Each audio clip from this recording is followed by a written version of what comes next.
एक छोटे से गांव में मोंटू नाम का एक नटखट लेकिन चतुर लड़का रहता था। उसे नई नई चीजें सीखने और समझने का बहुत शौक था। एक दिन खेलते खेलते वह गांव के पुराने किले में चला गया।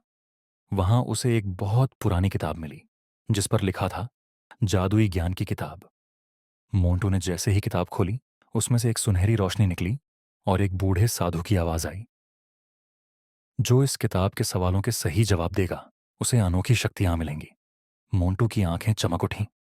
उसने पहला सवाल पढ़ा, सच्ची ताकत क्या होती है? मोंटू ने सोचा और जवाब दिया, दिमाग और अच्छाई की ताकत। अचानक किताब चमक उठी और मोंटू के दिमाग में सारी किताबें पढ़ने की शक्ति आ गई। फिर दूसरा सवाल आया, सबसे बड़ा खजाना क्या है? मोंटू ने मुस्कुराकर कहा, ज्ञान और दयालुता। अब मोंटू को कोई भी मुश्किल हल करने की समझदारी मिल गई। अंत में तीसरा सवाल था, सफलता का असली राज क्या है? मोंटू ने आत्मविश्वास से कहा, मेहनत और ईमानदारी।